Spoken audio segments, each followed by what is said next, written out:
नमस्कार, शाम के 7 बज रहे हैं, वक्त हो गया फास्ट एंड फैक्ट्स का। मैं हूं आपके साथ, मैं मानसा मलिक और मेरे साथ है सचिन। आइए दिखाते हैं आपको आज की बड़ी खबरें पूरी रिसर्च के साथ।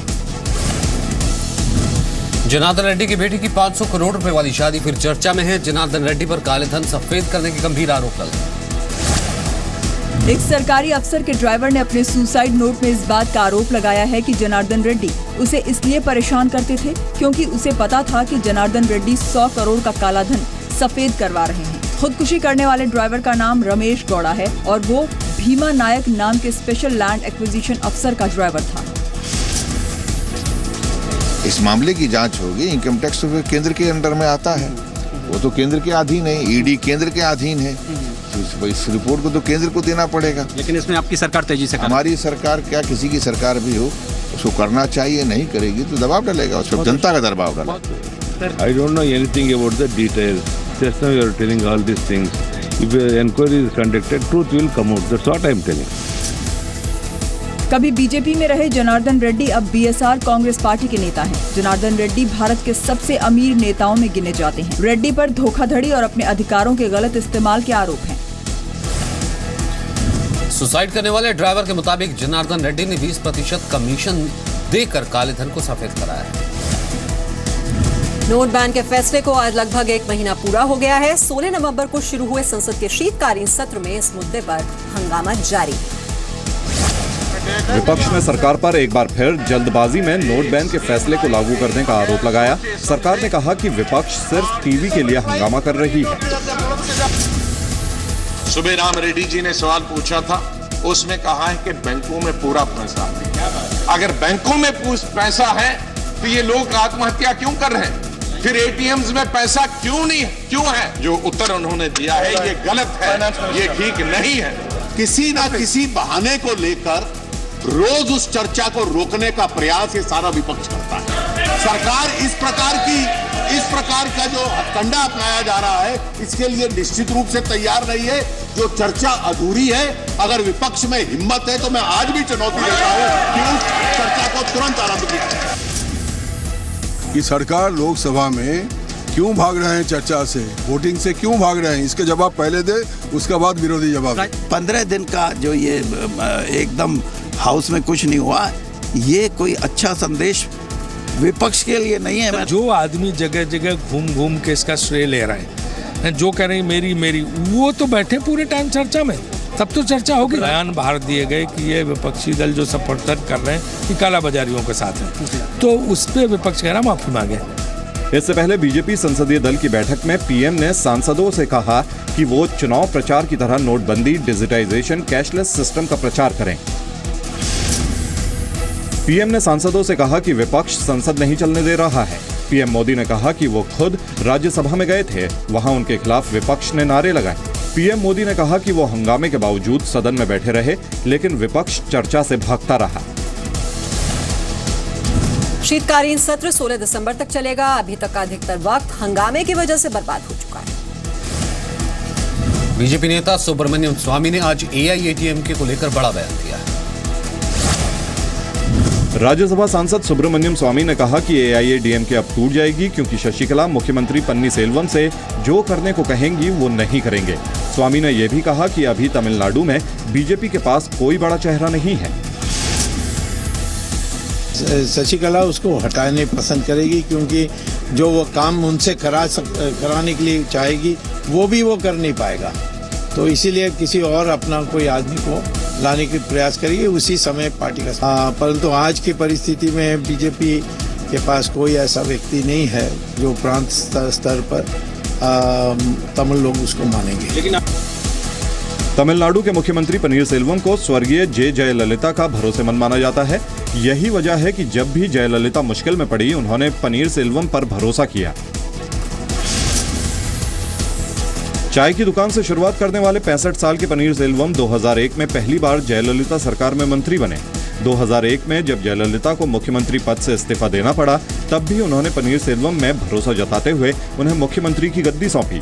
2006 के चुनाव में हार के बाद पन्नीरसेल्वम को कुछ हफ्तों के लिए विपक्ष का नेता भी बनाया गया। 2014 में सजा मिलने के बाद जयललिता को फिर इस्तीफा देना पड़ा। करीब 8 महीनों तक पन्नीरसेल्वम मुख्यमंत्री रहे। जयललिता और शशिकला एक दूसरे को पिछले 35 साल से जानते थे।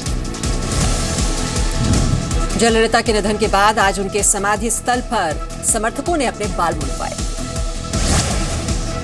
मरीना बीच पर जयललिता के समाधि स्थल के करीब आज AIADM के कार्यकर्ताओं और कुछ लोगों ने सामूहिक रूप से अपने बाल मुंडवाकर श्रद्धांजलि दी।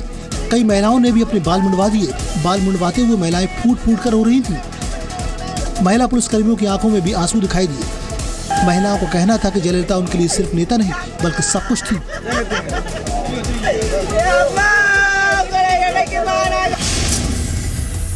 तमिलनाडु में सभी सरकारी इमारतों पर राष्ट्रीय ध्वज आधा झुका रहेगा। सभी स्कूल कॉलेज 3 दिन तक बंद रहेंगे।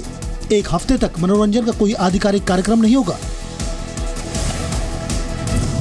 जयललिता की समाधि पूर्व मुख्यमंत्री MGR की समाधि के ठीक पास में बनाई गई है। बिहार के गया में पुलिस ने 35 लाख रुपए के पुराने नोट बरामद किए। रेलवे पुलिस ने रांची पटना जनशताब्दी एक्सप्रेस से 35 लाख रुपए के पुराने नोट बरामद किए हैं। साथ में विदेशी शराब की 14 बोतलें भी बरामद की गई है। कल शाम गया जंक्शन पर रेल पुलिस ने जनशताब्दी एक्सप्रेस में छापेमारी की। जांच में लावारिस बैग का पता चला, जिसमें 500 के नोट की 70 गड्डियां मिली। इस मामले में अभी तक कोई गिरफ्तारी नहीं हुई है। डेली रूटीन चेकिंग के क्रम में बोगी नंबर D4 से 3 बैग बरामद किए। बैग की तलाशी लेने पर एक बैग में 500 रुपए के पुराने नोट की 70 गड्डियाँ कुल करीब 35 लाख रुपए बरामद हुए और अन्य 2 बैगों से रॉयल एस्टेक 3.7 ml की शराब की 14 बोतलें बरामद हुई। कल कोलकाता पुलिस ने 33 लाख रुपयों के पुराने नोट के साथ पश्चिम बंगाल के बीजेपी नेता मनीष शर्मा को गिरफ्तार किया था। बीजेपी सांसद बाबुल सुप्रियो ने दावा किया है कि जो लोग गिरफ्तार किए गए हैं उनमें से एक व्यक्ति ममता बनर्जी के साथ एक प्रतिनिधिमंडल में सिंगापुर गया था। नोट बैन के फैसले के बाद से अब तक करीब 2000 करोड़ की अघोषित आय का खुलासा हो चुका है।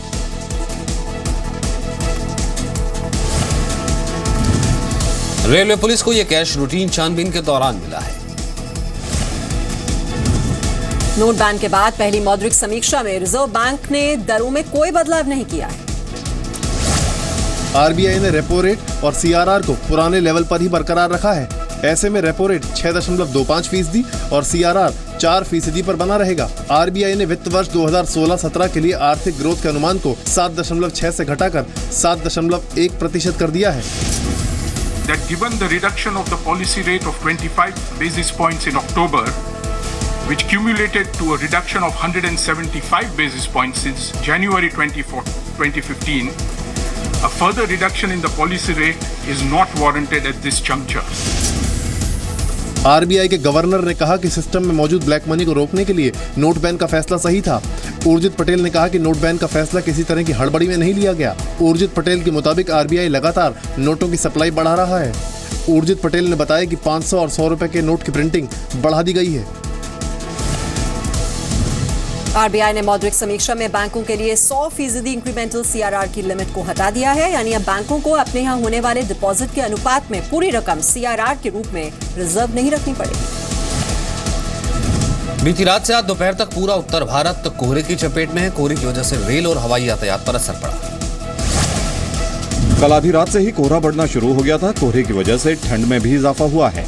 आज सुबह दिल्ली के सफदरजंग पर विजिबिलिटी 100 मीटर से भी कम थी। राजधानी दिल्ली में आज भी धुंध का आलम बरकरार है और यहाँ पर अक्षरधाम मंदिर के आसपास इस वक्त हम मौजूद हैं और यहाँ से करीब 200 मीटर की दूरी पर अक्षरधाम टेम्पल होना चाहिए, जो कि इस वक्त धुंध में छुपा हुआ है और बिल्कुल नजर नहीं आ रहा है। हाँ, फॉग की वजह से तो ठंड थोड़ी ज़्यादा बढ़ ही गई है और धूप नहीं होने के कारण जो है ठंड ज़्यादा फील भी हो रही है। परेशानी हो रही है, हम लोग सवारी नहीं मिल रहा है। मौसम तो खराब है, चलाने में बहुत दिक्कत आ रही है। जहाँ दिखाई नहीं दे रहा है। शाम को बता रहे थे 11 घंटे, अभी फिर नेट पे देखे तो 11 बजे दिन को बता रहे हैं। वहीं एयरपोर्ट पर विजिबिलिटी 50 मीटर से कम दर्ज की गई। इसका असर हवाई सेवा पर भी पड़ा। 125 मीटर्स पहले हम लोग टेक ऑफ नहीं कर सकते, ये लोकल DGC का नाम है। फिर 50 मीटर तक हम लोग लैंड कर सकते। सो कभी कभी हम लोग ये पैसेंजर्स को भी बताता हूँ हम लोग को। कोहरे की वजह से आज 81 ट्रेन देर से चल रही है। 31 ट्रेनों के समय में बदलाव किया गया है। 5 ट्रेन रद्द कर दी गई हैं। कोहरे की वजह से 6 उड़ानों को रद्द कर दिया गया, जबकि 40 से ज्यादा उड़ानें प्रभावित हुई हैं। भारी बारिश और तूफान की वजह से अंडमान निकोबार आइलैंड में सारे टूरिस्ट फंस गए। इस खबर का हम रुख करेंगे, लेकिन उससे पहले आपको बताएं कि दिल्ली में जो मौसम के हालात है, अगले 2 दिन तक कोहरा अभी बना रहेगा। तो भारी बारिश और तूफान की वजह से अंडमान निकोबार के हैवलॉक आइलैंड पर बहुत सारे टूरिस्ट फंस गए। अंडमान निकोबार में भारी बारिश की वजह से 800 से ज्यादा टूरिस्ट फंस गए हैं, जिन्हें सुरक्षित निकालने के लिए नेवी के 4 शिप रवाना होने के लिए तैयार थे। हालांकि खराब मौसम की वजह से नेवी के जहाज हैवलॉक नहीं पहुंच सके हैं। हैवलॉक आइलैंड के लिए नेवी के बित्रा, बंगराम, AUC 38 और कुंभीर जहाज भेजे जाएंगे। ऑपरेशन शुरू हो चुका है। It's only a matter of time कि वो कब आएंगे बाहर। बस एक ही शब्द में बता दूंगा कि सब कुछ हो जाएगा, आप चिंता ना करें। और सबको सब हम safety is the highest priority right now. हम सबको लेके आएंगे। बंगाल की खाड़ी में तूफान की वजह से अंडमान में भारी बारिश हो रही है। बारिश को लेकर मौसम विभाग ने पहले ही अलर्ट जारी किया था। मौसम विभाग ने अंडमान निकोबार आइलैंड्स में अगले 48 घंटे भारी बारिश की चेतावनी जारी की है। टूरिस्ट को हैवलॉक आइलैंड से राजधानी पोर्ट ब्लेयर लाया जाएगा। हैवलॉक अंडमान का सबसे बड़ा आइलैंड। इंडोनेशिया में आए 6.4 तीव्रता वाले भूकंप की वजह से अब 55 लोगों की मौत हो चुकी है। भूकंप का केंद्र आचेह प्रोविंस में जमीन से 17.2 किलोमीटर नीचे था। भूकंप के कारण आचेह में सबसे ज्यादा नुकसान इमारतों को हुआ है। कोस्टल इलाके में कई इमारतें गिर गई हैं। मलबे में अभी भी कुछ लोगों के दबे होने की आशंका है। कई लोगों का अस्पतालों में इलाज चल रहा है। आशंका है कि मौत का आंकड़ा और बढ़ सकता है। 26 दिसंबर 2004 को इंडोनेशिया के इस इलाके में सुनामी आई थी। 2004 में आई सुनामी में 2,27,898 लोगों की मौत हुई। उस वक्त 9.02 तीव्रता का भूकंप आया था, जिससे 14 देश प्रभावित हुए थे।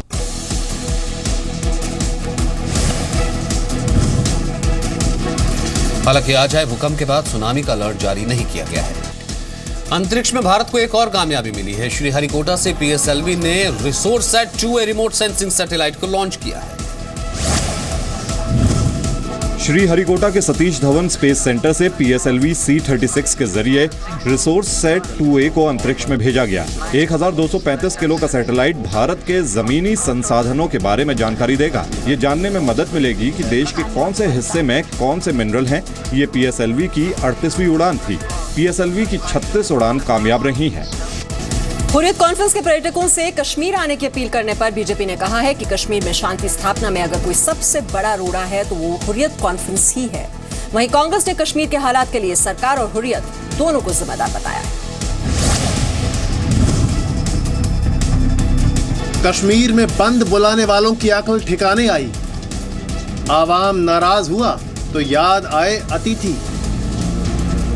भारत में रहकर पाकिस्तान की गाने वालों की वजह से कश्मीर में इन दिनों सन्नाटा है। नोट बैन के बाद से कश्मीर में आतंक की लाइफलाइन ऐसी कटी है कि पैसों से करवाई जाने वाली पत्थरबाजी नहीं हो रही। 8 जुलाई से लेकर अब तक कश्मीर में बंद की वजह से करीब 11,000 करोड़ का नुकसान हो चुका है। बंद की वजह से कश्मीर को रोजाना करीब 135 करोड़ रुपए का नुकसान हो रहा है। हुर्रियत के बंद की वजह से कश्मीर के आम लोग परेशान हैं। दुकान बंद है, बाजारों में सन्नाटा है, व्यापार चौपट हो चुका है। ट्रांसपोर्ट एसोसिएशन से लेकर होटल इंडस्ट्री, शिकारा चलाने वालों से लेकर फूलों और फलों का काम चौपट हो गया है। कश्मीर के लोग इस बंद की वजह से परेशान हैं। इसीलिए अब हुर्रियत कॉन्फ्रेंस को टूरिस्टों की याद आई है। Kashmiri people are facing the worst kind of suppression through the hands of the forces. But as far as the tourists and the pilgrims are concerned, they are always welcome here. They should not feel any kind of fear here. BJP ने हुर्रियत की appeal पर तंज कसा है। हुर्रियत वालों का spelling mistake मानता हूँ। वो टेररिस्ट बोलने के स्थान पर टूरिस्ट बोल गए होंगे। उनका स्वागत तो टेररिस्ट को है। कोई विश्वास नहीं करता इस प्रकार के बयानों से। वैली में शांति चाहते हैं ना, कैलेंडर बाजी बंद करें। हालांकि कांग्रेस ने कश्मीर के हालात के लिए हुर्रियत और केंद्र सरकार दोनों को जिम्मेदार बताया। Also, central government is not taking proper steps to normalize the situation, and Hurriyat also part of it. Therefore, they both are responsible. ये वही हुर्रियत है जिनके नेताओं ने शांति की बहाली के लिए गई ऑल पार्टी डेलीगेशन से मिलने तक इनकार कर दिया था। लेकिन अब बंद से जनता ने त्राही त्राही किया तो दबाव में आकर हुर्रियत को पर्यटकों की याद आई है। काश ये सद्बुद्धि थोड़ी पहले आई होती जब टूरिस्ट सीजन था। तो सबको बड़ा लाभ होता है। हुर्रियत के नेता जानते हैं कि कश्मीर का आम नागरिक अब उनके चाल, चरित्र और चेहरे को पहचान चुका है। इसीलिए लोगों की नाराजगी से बचने के लिए हुर्रियत ने अतिथि देवो भव वाला कार्ड खेला है। ब्यूरो रिपोर्ट, जी मीडिया।